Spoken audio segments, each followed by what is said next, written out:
O tema da nossa aula é Sim, Deus existe. Nós estamos continuando estudando o livro Razão para Crer. Esse é o cronograma desse bloco. Então hoje a gente vai falar sobre essa aula, né? Sim, Deus existe. Semana que vem a gente não vai ter EBD por conta do aniversário da igreja, então o pessoal da orquestra vai precisar estar aqui mais cedo para arrumar o espaço, então a gente não vai ter EBD. Mas no dia 5, daqui a 15 dias, nós vamos continuar com o mesmo assunto dessa aula. Deus não existe. Quem nunca aí ouviu alguém falar sobre isso, alguém falar coisas parecidas com isso, pensar coisas parecidas com isso, ou até mesmo desacreditar da necessidade do homem de crer em Deus? Hoje nós vivemos numa era de ceticismo, né? Então, ao longo dos anos, houve um aumento muito grande da secularização e um questionamento acerca das crenças religiosas acerca de Deus. Nesse ponto, a gente tem um debate muito grande em relação ao secularismo e a crença em Deus. Eu poderia estar falando sobre a questão do ateísmo um pouco mais militante, mas eu acho que hoje, no meio que a gente vive, o secularismo acaba sendo muito mais perigoso do que talvez um ateísmo militante que não chega a nós. Às vezes fica mais uma parte mais acadêmica, mas hoje nós vemos um embate muito grande entre o secularismo e a crença em Deus. E o que é o secularismo? É uma ideologia que promove a ausência de qualquer obrigação relacionada à crença em Deus. Ou seja, você não precisa crer em Deus. Você precisa viver o seu aqui e agora, e não é obrigatório você crer em Deus. A ideia do secularismo é justamente não dizer Deus não existe, mas dizer que você não precisa de Deus. Você não tem por que se preocupar se Deus existe ou não. Nós não temos que se preocupar se existe algo espiritual, algo além do que a gente vê. O que importa é o aqui e o agora. O que importa é o que a gente vive hoje. E o que importa é você trabalhar, você ganhar dinheiro, você se satisfazer os seus prazeres, realizar os seus sonhos. Isso aqui é o importante. Não mais a religião, não mais pensar em Deus. Nada disso é importante. É justamente o que o secularismo prega. Você pode ser feliz sem precisar de Deus.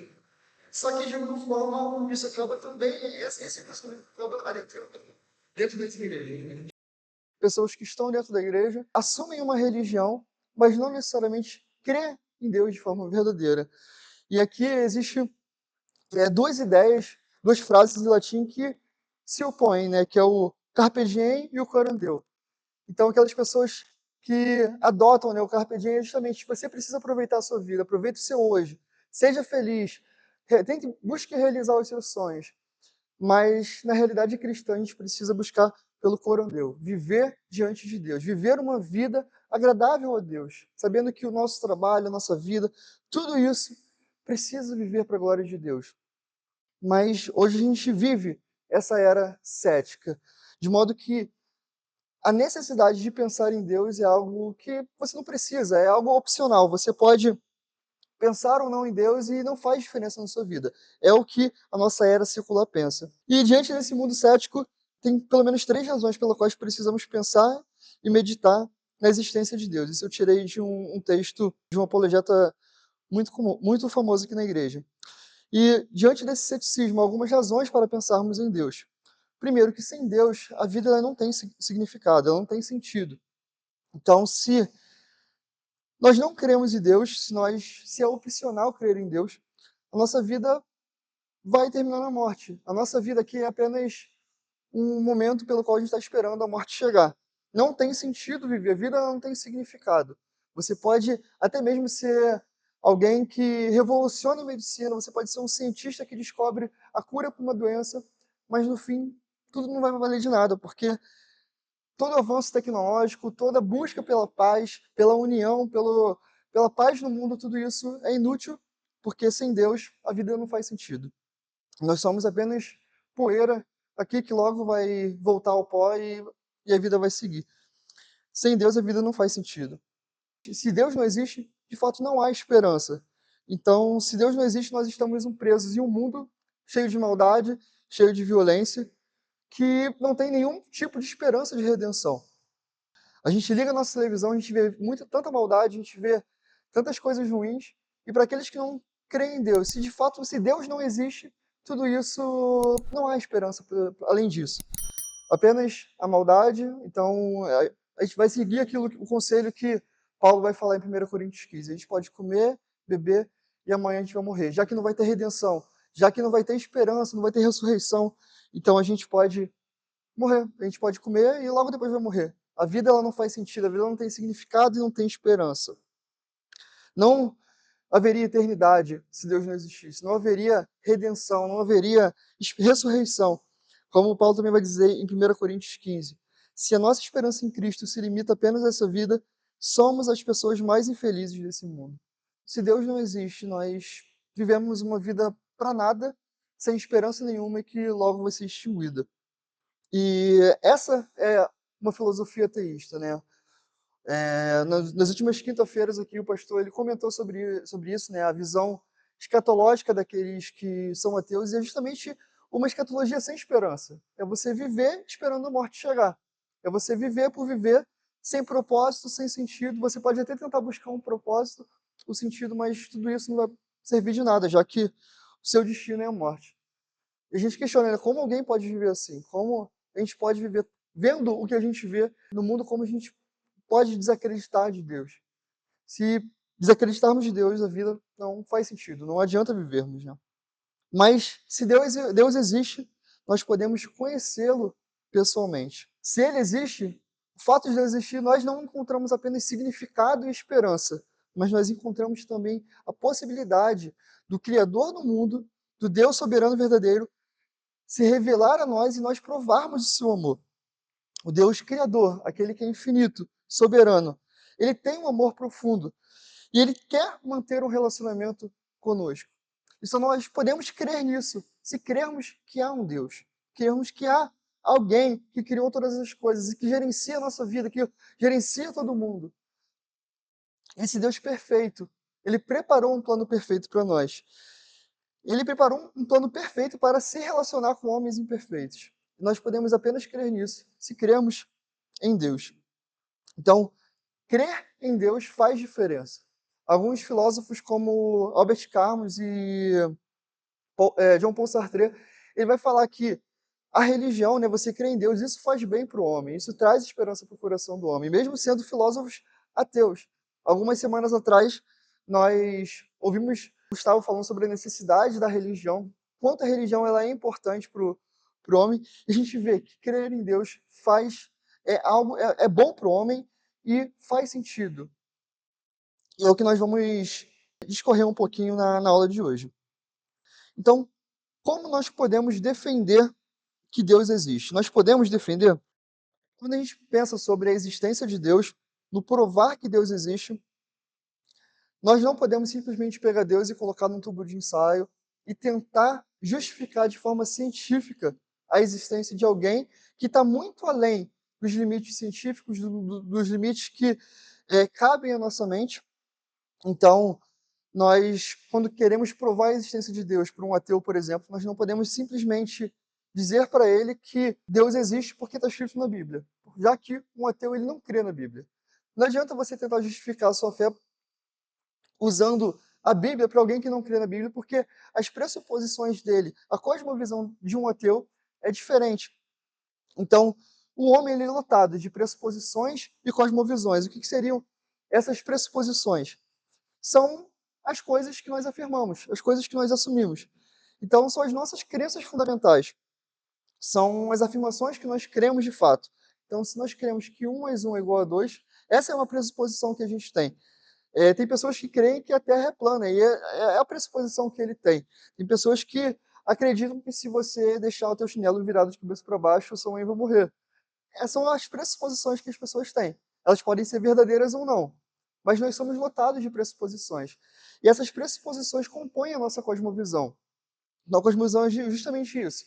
É uma coleção de pressuposições que fornece a nós um ponto de ver o mundo. É uma lente que nós colocamos sobre os nossos olhos e nós vemos o mundo de uma forma de acordo com as nossas pressuposições. Nós, como cristãos, nós olhamos o mundo de uma ótica diferente do que um ateu, por exemplo. Uma ótica diferente de alguém que não crê na Bíblia, de alguém que nunca ouviu falar de Cristo. Nós olhamos o mundo pelo meio da ótica da criação, da queda, da redenção, da consumação.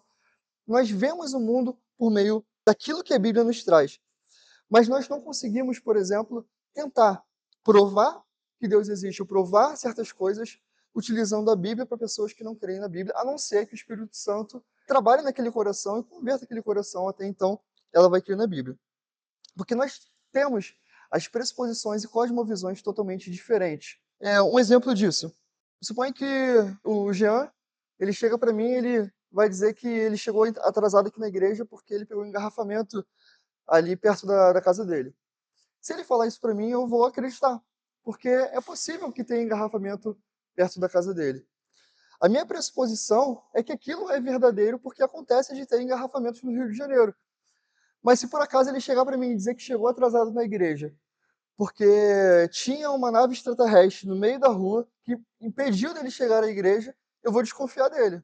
Eu vou achar que aquilo não é verdade, porque a minha mente, a minha pressuposição, a minha cosmovisão não permite acreditar que havia uma nave extraterrestre no meio do caminho e impediu dele chegar à igreja. Então, nós somos lotados de cosmovisões e pressuposições.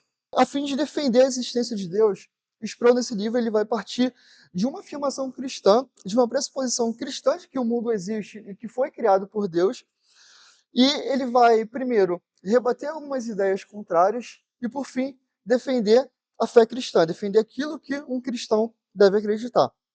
Mas antes de aprofundarmos nisso, né, ele vai justamente defender a partir da afirmação que o mundo foi criado por Deus, evidenciando que Deus, de fato, criou o mundo. Então, essa é a evidência que Sproul ele vai a partir por esse capítulo. A evidência da existência de Deus na criação. Mas antes da gente iniciar falando sobre a criação em si, tem uma afirmação que a gente precisa analisar. Algo existe. Essa é uma afirmação. Essa é uma simples afirmação. Algo existe, certo? Algo existe. Por exemplo, esse copo, ele existe. Ou é uma ilusão? Vamos supor que sim, que exista. Se algo existe, nós podemos afirmar que ele sempre existiu? Não. Se esse copo existe agora, no hoje, eu não posso garantir que há 10 anos atrás, há 15, 20, 30 anos atrás, ele sempre existiu, nem que vai continuar existindo daqui a milhões de anos. Beleza que pode ser que ele vá para a natureza, não sei que é um material, se é biodegradável, mas eu não posso garantir, nada disso, não posso garantir que esse copo é eterno. Então, nem tudo que existe nós podemos garantir que sempre existiu. Nós temos 3 opções relacionadas a isso. Ou ele foi autocriado, ou ele é eterno, ou ele foi criado por algo que é eterno. Quando a gente fala do mundo é a mesma coisa. Nós temos essas 3 opções. Ou o mundo ele foi autocriado, ou ele é eterno, ou ele foi criado por algo eterno. O pensamento ateu, por exemplo, qual dessas 3 ideias mais chegaria ao que um ateu ou alguém que não acredita em Deus iria afirmar? Ou que não acredita em divindade nenhuma, nada é eterno. Provavelmente a primeira, que o mundo ele foi autocriado. A ideia dele ser eterno, ele foi criado por algo eterno, já foge um pouquinho do pensamento ateu, mas hoje no meio científico há muitos argumentos para tentar definir também o primeiro e segundo ponto. Mas a gente vai falar relacionado ao mundo em cada um desses pontos. O primeiro, ele foi autocriado. Então, a afirmação de que o mundo ele foi autocriado. Ele, por si mesmo, ele surgiu. Então, o mundo foi autocriado. Durante o iluminismo, alguns céticos eles sustentavam a hipótese de que o mundo ele foi autogerado por meio do que eles chamavam de geração espontânea, que mais para frente foi conhecido como a biogênese. Então, o que é a geração espontânea? É o fato de a vida ser originada de algo, de uma matéria bruta que não possui vida. Um exemplo, por exemplo, se você tem um pão, você deixa o pão lá, parado, e se você passar alguns dias lá, tu vai ver que aquele pão está com mofo. Se você pegar uma carne, deixar um pedaço de carne parado, você vai ver que depois de alguns dias você vai ver larvas, alguns bichos. E essa ideia, antes mesmo do período da Grécia Antiga, as pessoas acreditavam que a vida ela poderia ser gerada do nada, tendo essas observações. Ou seja, não tinha nenhuma larva naquela carne, mas do nada surgiu uma larva. Então, a larva, ela se originou daquela carne. Então, a carne gerou a larva. Mas tinha alguns exemplos um pouco mais absurdos e que era muito comum. Por exemplo, eles acreditavam que os sapos poderiam se originar da lama. Então, se você juntar uma lama, você vai gerar sapos. Ou pior, tem gente que acreditava na época que se você pegar uma roupa suja e colocar grãos de trigo nela, você vai gerar ratos. Então, ratos vão se originar do nada, daquele material inanimado ali, material bruto, sem vida, vai gerar animais. E essa é a ideia da biogênese. Só que isso é uma ideia que isso já foi descartada por muito tempo, isso foi algo que foi acreditado, e durante o iluminismo acreditavam que isso era uma justificativa para você não precisar crer em Deus, já que a vida ela poderia se originar do nada, então não tinha necessidade de você crer em Deus. Então, se a vida se origina do nada, o mundo poderia também se originar do nada por meio da biogênese. Por volta de 1860, essa é uma teoria que foi derrubada e totalmente desacreditada pela ciência por meio dos experimentos de Louis Pasteur. Por meio dos experimentos dele, essa ideia já foi extinguida, então não é crido mais que ocorra a biogênese. Mas, na linguagem moderna, uma ideia que é muito acreditada é criação por acaso, ou seja, que o mundo ele foi autocriado através de movimentos quânticos e combinações de espaço, tempo e acaso. Ou seja, o mundo ele foi criado por acaso. O mundo nada mais é do que um resultado de meros eventos aleatórios e não de um propósito intencional. Não alguém que teve um propósito de criar o mundo, mas foi uma combinação de elementos que de uma hora para outra criou o mundo. Ou seja, eventos totalmente aleatórios envolvendo tempo, espaço, matéria quântica, tudo isso gerou o mundo como a gente conhece. E tudo isso eles atribuem ao acaso, ou seja, foi pelo acaso, por essas combinações de números, o mundo foi criado. Mas quando a gente olha a fundo, a gente vê que o acaso ele não é nada. O acaso ele nada mais é que um resultado, né, de forças desconhecidas que não são consideradas. É um conjunto de circunstâncias que podem ser previsíveis ou não previsíveis que ocorrem para o evento existir. Então, por exemplo, se eu pego uma moeda e jogo essa moeda para cima, eu estou jogando ela ao acaso, não sei se vai cair cara ou se vai cair coroa. Eu não sei. Mas o acaso, que é todo esse conjunto de ideias, de circunstâncias, ela pode chegar no resultado.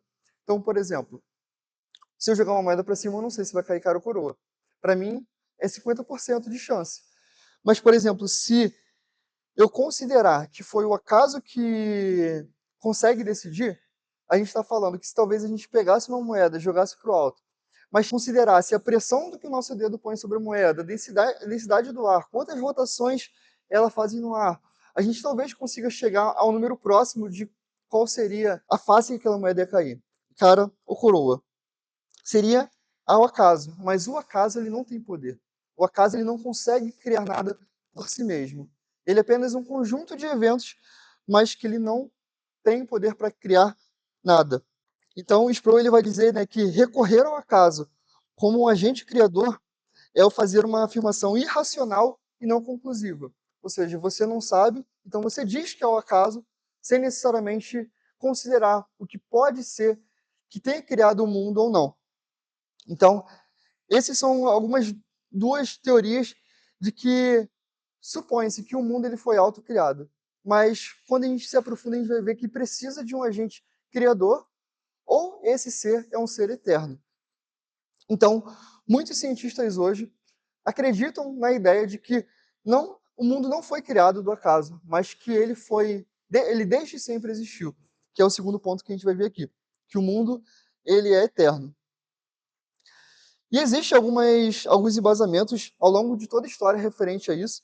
Então a gente vê lá no pensamento grego, né, que a mitologia vai dizer que o mundo, o universo como a gente conhece hoje, são personificações de alguns deuses. Na verdade, o mundo é personificado por alguns deuses. Então a gente vê o deus Caos lá como uma personificação do universo, a gente vê a deusa Gaia como uma personificação da Terra, e essa personificação ela é eterna. E eles atribuem uma ideia de eternidade a esses deuses e logo a toda a criação.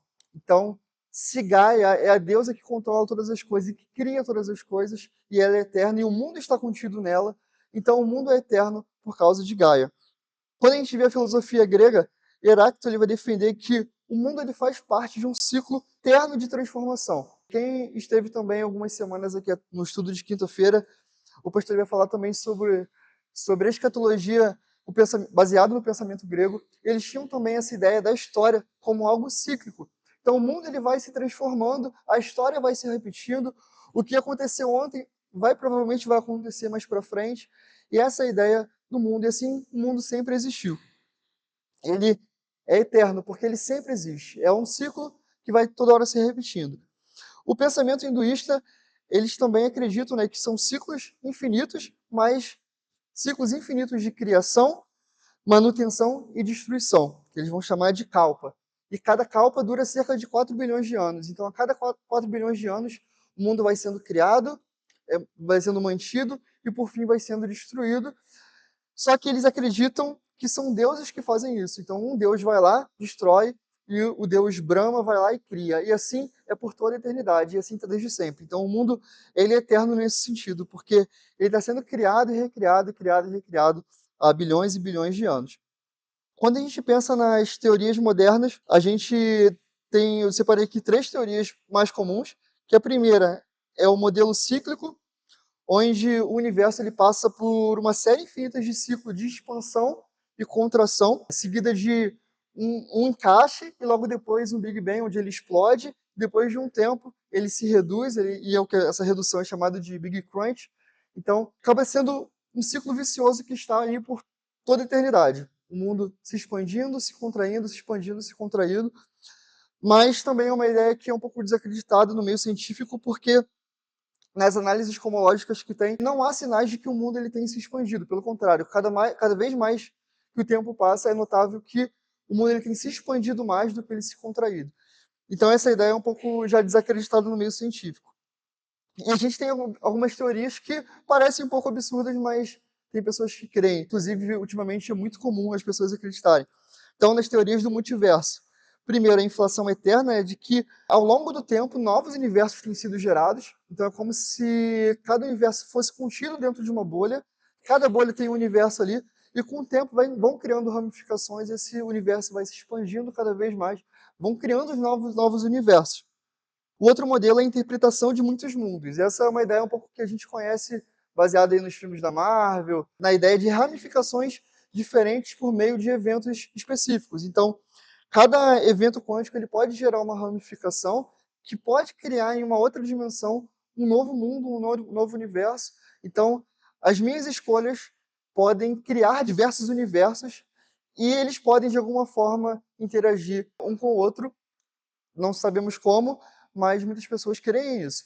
De que há essa ideia de multiverso, assim como a gente vê em filmes, que tem sido muito falado por aí. E por fim, realidade simulada, que também eu achava que não era verdade, mas tem muita gente que acredita que nós vivemos numa realidade simulada, de que a realidade que a gente vive hoje é como se a gente estivesse jogando The Sims. Sabe o The Sims? É como se a gente estivesse no The Sims. E existe uma civilização muito mais avançada que a gente, que está controlando todas as coisas e está manipulando todas as nossas ações. E esse mundo, ele acaba sendo eterno porque o mundo que a gente vê é apenas uma concepção e, além disso, há uma civilização eterna que tem gerenciado toda a criação. Tem pessoas que acreditam nisso. Então, até o fato de eu estar aqui falando sobre isso, pode ser que alguém está querendo que eu fale sobre isso, entendeu? Nessa realidade simulada, justamente é essa ideia. Mas existe um problema nessas teorias de mundo eterno, né? Seja que o mundo ser cíclico ou de que os universos vão sendo se originados. O problema disso, primeiro, que tudo isso é visto no mundo como uma causa e não como efeito. O mundo ele é a causa por si só, seja na autocriação, seja nesse mundo eterno. Ele não é o efeito, mas quando a gente vê até mesmo no meio científico, essa ideia é combatida justamente por meio da teoria da relatividade de Einstein, que vai dizer que o universo não é uma causa, mas sim um grande efeito, e de que algo trouxe o mundo à existência. O mundo como a gente vê hoje, ele foi nascido por meio de algo ou alguém. Não foi autocriado e ele não existe desde sempre. Em algum momento teve um ponto de partida para o mundo existir. E além disso, essa causa que é o mundo, ele devia se considerar que todo efeito ele deve se assemelhar à sua causa. Vou repetir. Todo efeito ele deve ser considerado semelhante à sua causa. Se o mundo é uma causa e nós somos o efeito dele, nós temos aspectos que o mundo deveria ter. Então, se o mundo ele foi criado por alguém, nós deveríamos representar, de certa forma, características do nosso Criador. Justamente essa ideia de causa e efeito. É impossível que um efeito tenha semelhanças de uma causa, que não tenha, por exemplo. Então, é impossível que o efeito possua algo que uma causa não tenha. Vou explicar de forma um pouco mais clara. Não é possível cogitar a ideia de um universo impessoal, sem moral, sem propósito ou sem sentido, criar, por acidente, seres cheios de moralidade, personalidade, significado e propósito. Somente a mente pode criar a mente. O mundo por si só não consegue originar, ele sendo apenas uma matéria sem vida, uma matéria sem inteligência, ele por si só não conseguiria criar seres inteligentes. Então tudo indica que há alguém que criou todas as coisas. Essa pessoa ela precisa ser eterna, já que o ponto que a gente tem visto que tudo foi criado, tudo que é criado, ele não pode ser autocriado, nem mesmo sendo eterno, ele precisa ser criado por algo eterno. E diante das possibilidades que nós temos, nós devemos nos render a uma, que o mundo foi criado por Deus, um Deus eterno, pessoal, e toda a criação ela deve refletir a assinatura desse design, desse criador, que é o que a gente vai ver na próxima aula, já que essa aula foi dividida em duas, esse vai ser o ponto que a gente vê na próxima aula. Todo mundo foi criado, teve um criador, e os sinais da sua criação, ela é vista. O sinal do Criador, ela é vista na criação. Nós não podemos crer no mundo que foi autocriado, nem no mundo que é eterno. Então, a solução que nos resta é que ele foi criado por algo eterno. E é o que a gente vai ver na próxima aula, até porque o tempo já está um pouco avançado. Até aí, alguém tem alguma dúvida? Alguém quer fazer alguma contribuição?